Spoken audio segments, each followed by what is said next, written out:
What's up? My name is Mood, and I'm an avid Tarkov player. I'm not even close to being as good as some of the best players like Landmark, Glorious, Axel, etc.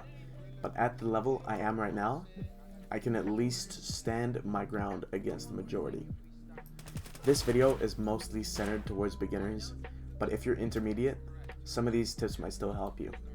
However, this video is probably not going to help any player with any more than 600 hours. So if you want to watch the rest of this video, it's probably just going to be a waste of your time. But either way, I appreciate it. Anyway, the first thing everyone's probably said to you as a new player is, this game has a massive learning curve. And for the most part, that is true. However, there are definitely ways of speeding it up. If I were to summarize Tarkov, there's three main parts to it: money, PvP, and overall game sense. And the way to speed up the process of learning is eliminating the first problem: money. You see, to learn PvP and game sense, you need to have money. PvP might be easier for you as a new player if you're used to other games that have similar systems to Tarkov, such as PUBG, DayZ, Rainbow Six Siege. Some people might even say Rust. But game sense is different. Game sense takes time and effort and is endlessly improvable in Tarkov. For example, over time you'll learn the maps, the spawns, where to push, when to push, how to peek, and tons more. But you'll only learn this stuff if you get to play, which is where the money comes into play. See, everyone dies in Tarkov, even the pros. I'm not a pro, obviously, but as you can see in the background, I also die very often. And so, if you keep going in and dying, you're gonna lose your money, obviously. And to not rage quit the game a couple hours into playing, the first step in Tarkov is to learn how to make money. This is of course greatly inconvenienced by the fact that you only have access to the flea market, a place where you can sell most of the valuable items you find in raid for much more than the traders pay, at level 20. To get to level 20, you need exactly 345,751 XP, which is easy to get for experienced players, and the best can hit it on day 1, but for new to intermediate players, it can take months.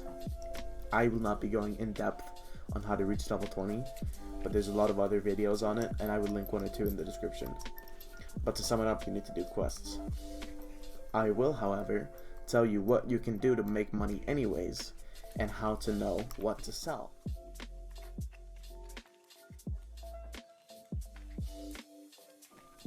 So, when you run out of gear for PMC runs, there's this thing called a Scav. Unless you're completely new, you definitely know what a Scav run is, and if you don't, it's basically just a free kit that you get every 20 minutes or so. Recently, there was a feature added into the game that is called Scav Reputation, and it is shown by the trader Fence as a reputation for him.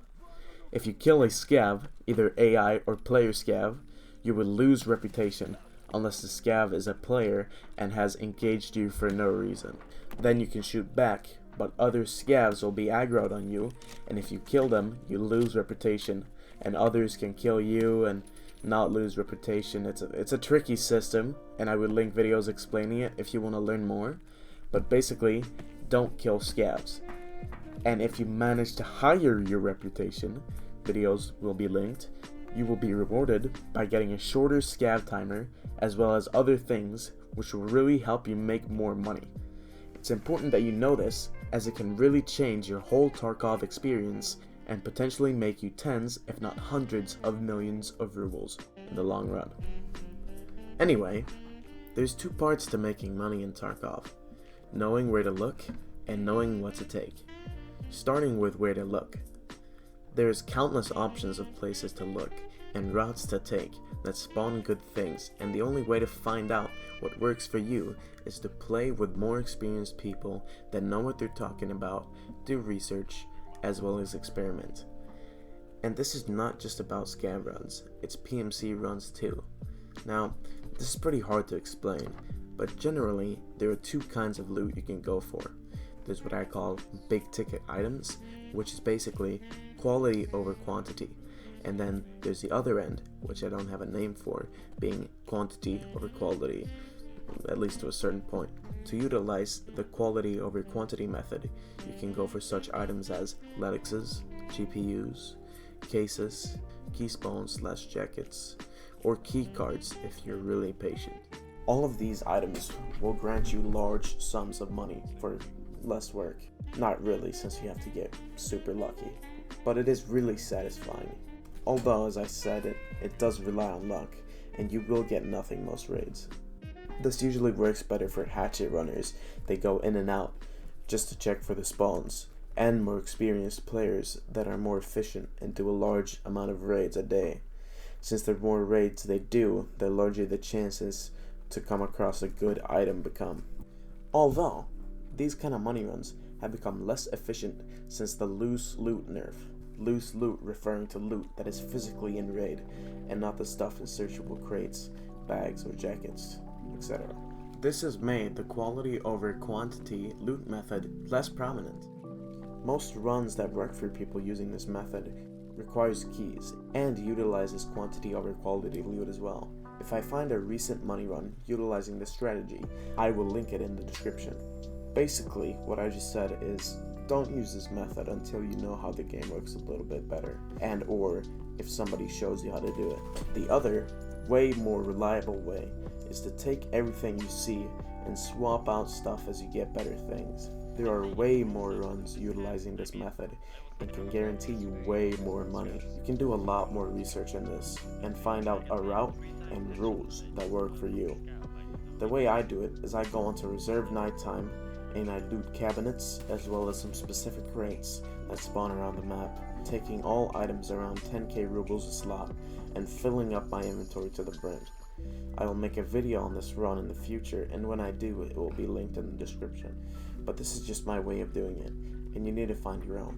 If you put your all into doing this, you will probably be able to get a stable run in a day or two, where you make at least 400k every 20-minute run. Keys are a very valuable tool later game, but are not required to make money. I will link some key guides as well, although keep in mind that they may be outdated and the keys may have been severely nerfed. These are the keys I have, and if you search them up on YouTube, you will easily be able to find where they go to. Again, remember that they might have been nerfed, and the videos that you find might not be completely accurate. Knowing where to look is only half the story, and knowing what to take is just as, if not more important. I mentioned I only pick up things that are around 10k or more, of course, but to do this you need to know the prices. This is one of the most important parts of Tarkov, and I've linked a website that shows you all the prices in Tarkov using a search feature which you are going to have to rely on until you're level 20, or in raid until you know most prices by heart. This can take a long time, and you'll probably learn the prices after a round of wipe.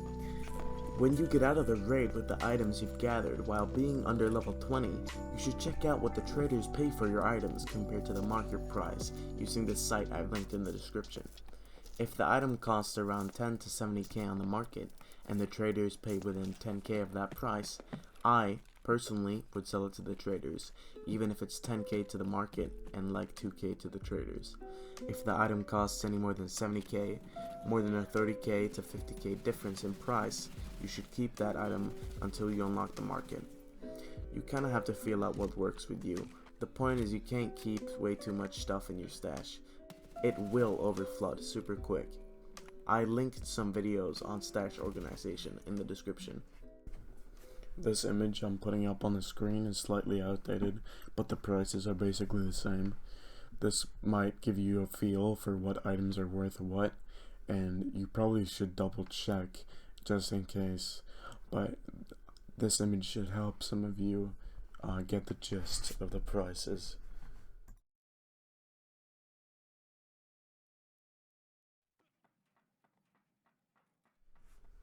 Now that I've given you the info, it's your job to do a bunch of research and try stuff.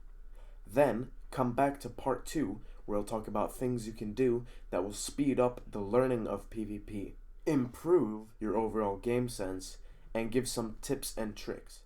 See you there.